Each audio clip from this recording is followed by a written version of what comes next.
So the British flying their hulls and involved in this cat and mouse procedure as we prepare to get these last two boats over the line for the final race of the day here on the Great Sound in Bermuda. So GBR is way down low in the box. They're really tight up to that mark, leading up to that mark right now. Let's see if Dean Barker goes after him or if he tries to keep a gap between. He doesn't seem to think he's too tight on the lay line, so he's going for a hook, and he's coming in high. He is going at one point looking like he was heading straight for them. And he gets him. He gets right around the inside. Oh, there's a collision, a big collision between the two boats. So this is going to be very interesting. No doubt the protest will be lodged, probably by the Japanese. Press the protest for room there, Ben. What will be the outcome of that? And more to the point, will there be any damage done? Well, there's for sure carbon fiber skins. There's going to be damage done. Fortunately, I don't think anybody's got hurt there because that was a lot of people. It looks like both boats are stopping. So there must be damage. Penalty against GBR. So they didn't think, well, obviously, as we were talking about, they came in high on board Japan. They did a luff in what the umpires are saying is that GBR did not do enough to get out of the way of the Japanese. Technically, they're still racing right now. The whole world is doing exactly what these people are doing and holding their breath. Hands together in prayer for the British supporters, but the penalty has gone against Sir Ben Ainslie. So what's happening right now is the penalty, after the starting line, the penalty is 2 boat lengths behind Japan. So Japan will essentially could wait and stop. GBR has to follow 2 boat lengths behind, and there it is. There's so that's actually kind of an interesting new phenomena in the modern. The boat ahead could just stop because the penalty means you have to be at least 2 boat lengths behind once this thing all starts.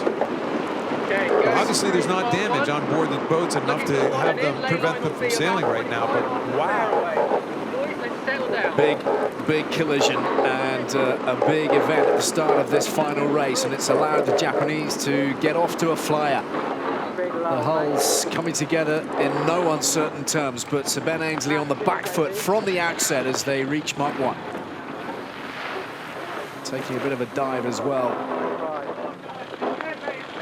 Let's hope that there isn't a lot. You know, it's really one of the fears of these teams is having enough damage that you kind of, I mean, coming in hot. SoftBank comes in, they hold their line, they're not luffing hard, Ainsley just didn't get out of the way. He has to respond there. He has to react. And I think the umpires made exactly the right call. Japan, hold their line, slowly come up, bang. He's got it. I mean, Ainslie, in essence, has to almost tack there. He has to get out of the way. Well, this is something else, and you've got to fear for those guys, the grinders who were taking the full brunt of the hull. Let's have a word with Richard Slater, the chief umpire. Richard, explain this to us for everybody watching. Yeah, just wait one. Okay, guys, thinking damage. Hey, start thinking damage process of GBR. We're happy that they caused it, right? So it's not... Yeah, this is the chief umpire. We judged that incident was once Japan got an overlap with Land Rover BAR, BAR did not respond in time, and that's why we pedalled them. There you go. There's the explanation.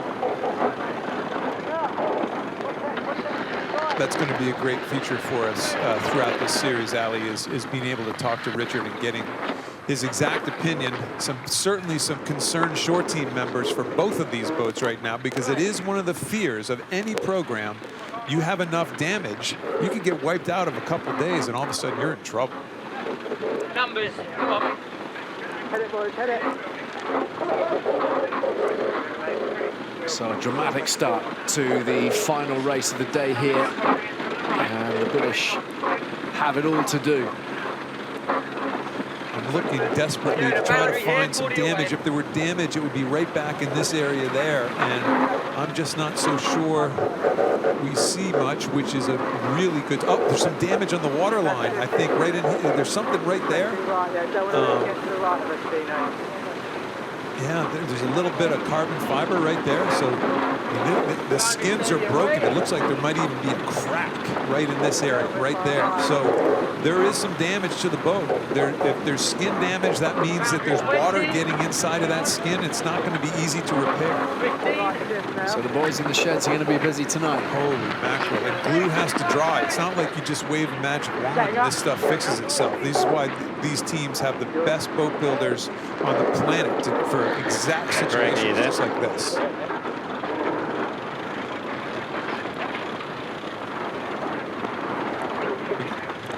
There it is. Yeah, there's a better shot of That's it. a good chunk right there, folks. That's a good chunk. It's like a shark bite. That's a shark bite. It's a Barker bite. Close race though going on. Now we get back. Oh, by the way, there's a race happening. Yeah.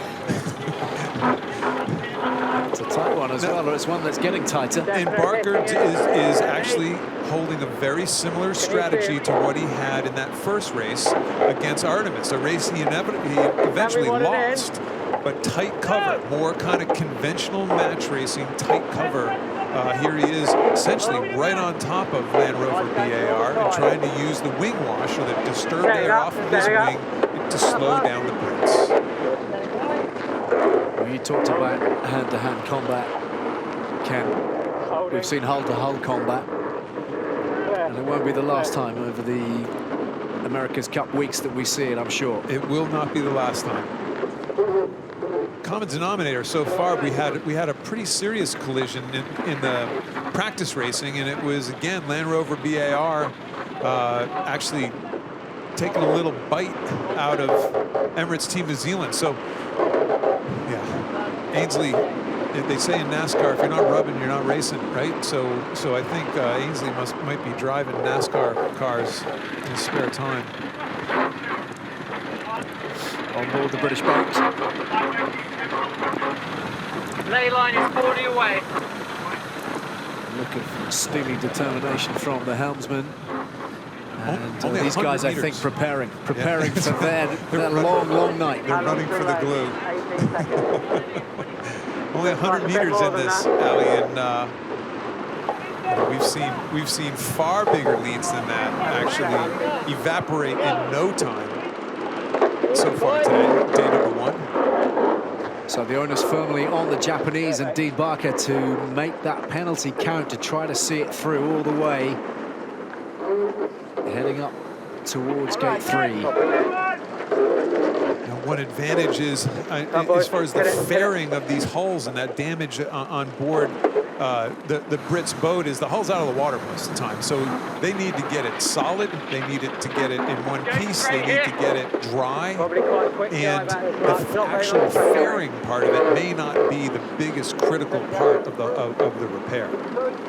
We'll see if on the starboard side of the boat, maybe at some stage we'll be able to see if we see any damage on board the Japanese craft.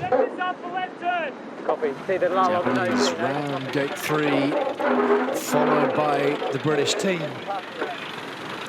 Downwind they go. See the flapping back there. You see flapping Ben, happy to go something. here. Yeah, that doesn't look too healthy. You see this flapping down in this area here. It's like happy to hold the puck. it's like they caught an octopus or Going something. before the next light patch. It's carbon. It's just carbon layers of carbon fiber, I think, actually peeling off. But on a platform that is all about the aerodynamics, reducing drag, any of that is a fairly sizable negative.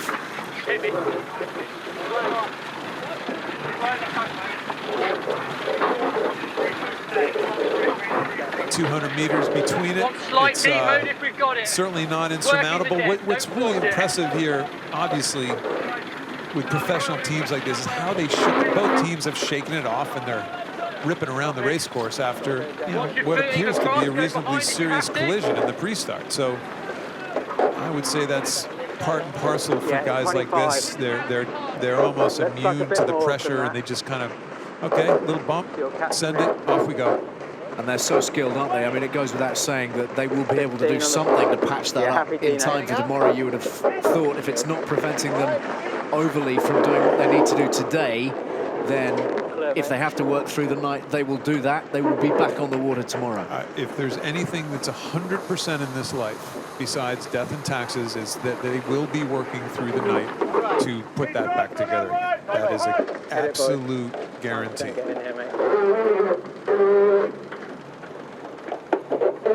So the lead for SoftBank Team Japan, around about 150 meters or so, heading for gate 4.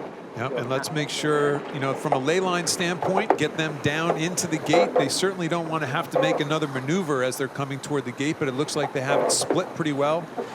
The next question will be, does Ainsley try to do a last-minute maneuver and split off the course the way Oracle did in that last race? It certainly allowed them plenty of opportunity to get back in the race, of which they finally got back and passed the Kiwis. Camber coming late, boys. So there's a close-up of the damage. Yeah.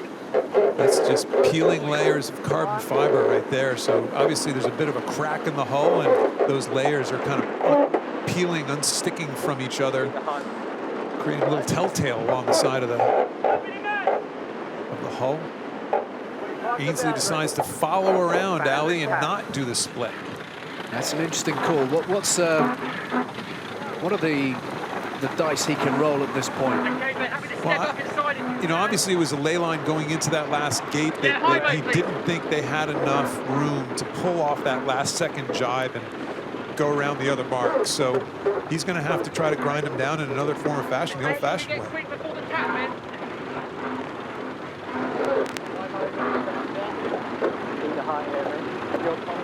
So the Japanese stretching away. They're beginning to build on their lead now, picking up good speed, 26, 27 knots. Very faster than target at the moment, mate.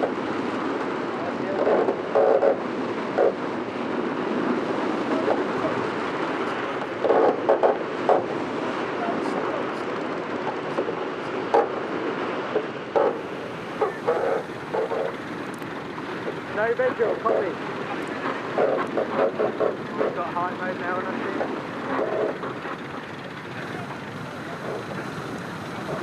Pretty good lead, very controlling position. Sorry, boys. For Japan right now, with essentially with the Brits dead on their heels, 200 meters behind.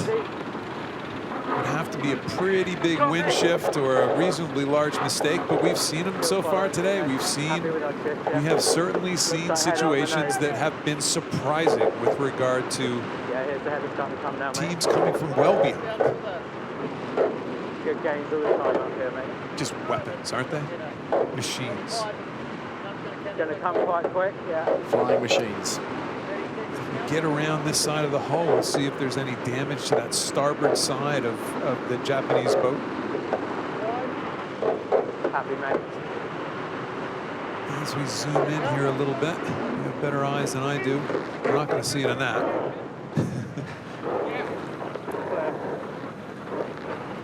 The Brits aren't going slow. They're staying about 220 behind. They haven't really lost much distance. Oh, well, Garrett, we're going to go past him, I think, here.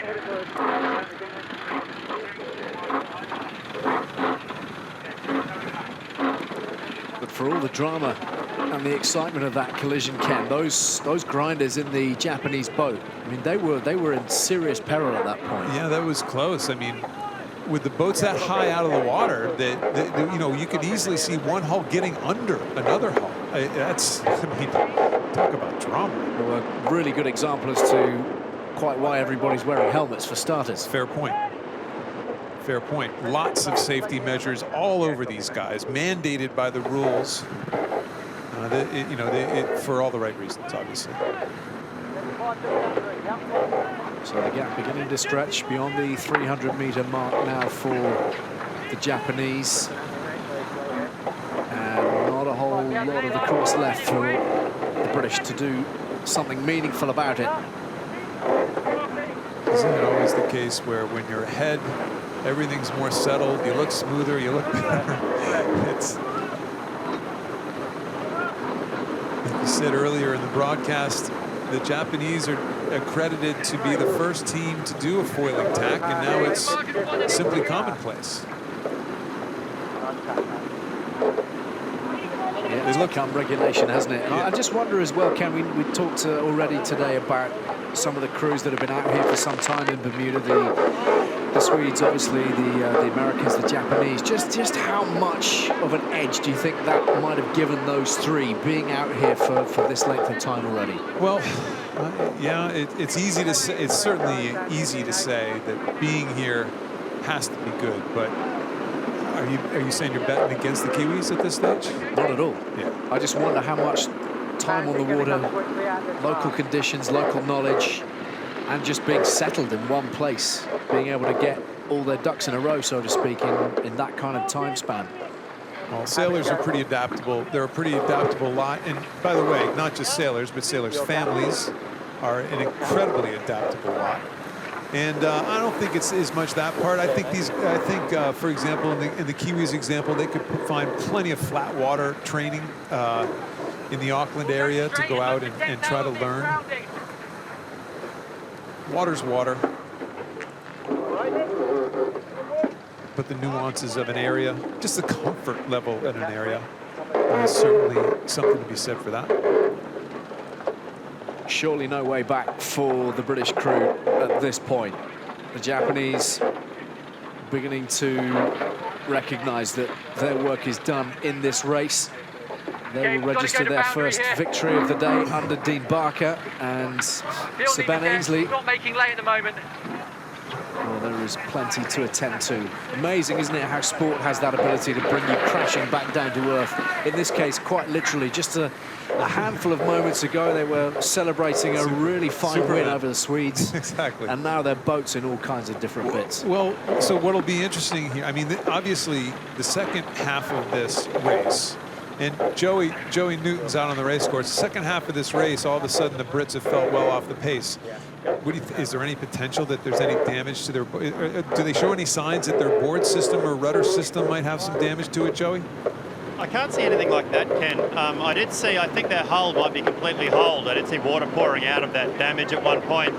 So maybe the hull's getting slowly heavier, which would actually help them on one tack, but it'd make them a lot slower on the other. So maybe that's what we're seeing here, is they're just trying to nurse it around the track, get it back into the boat builders and get it ready to fight another day. 42 knots, the highest speed I think we've seen coming in on this finish reach, this high-powered blast reach to the finish, kind of the new show put on for the modern-day America's Cup, and what a show it is as these boats come ripping across the finish line and very quickly literally plug their bows and whitewash the crew in order to stop in time before they end up in the grandstand front row lap. These guys have sailed a nice race and couldn't have started it out much more bizarrely than it did. 6 races today, Ali. Are you winded? Are you as winded as these grinders? I'm not even going to go there. They have put in a serious shift today, all of these guys. 2 races in the day. They've been putting their best foot forward. And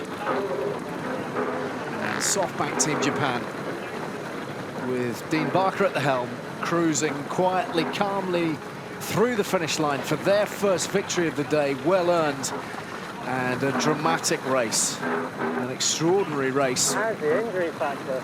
which began with all all kinds of trouble at the outset, and well, it's possible we have an injury on board the Japanese boat. That's what Dean Barker was suggesting. Well, I think. I think what he was saying is how about the injury factor there? It's exactly what we were talking about earlier. I mean, the boats at different levels, high and low, out of the water on the foils, certainly sets them up for quite a bad injury. So the British, with the carbon fiber peeling off their boat, eventually plunging their way through the finish line, and their work is done for the day, but there is plenty for the offshore team to deal with overnight. Damage to the boat, one victory, an excellent one over the Swedes, and one defeat to the Japanese. It's either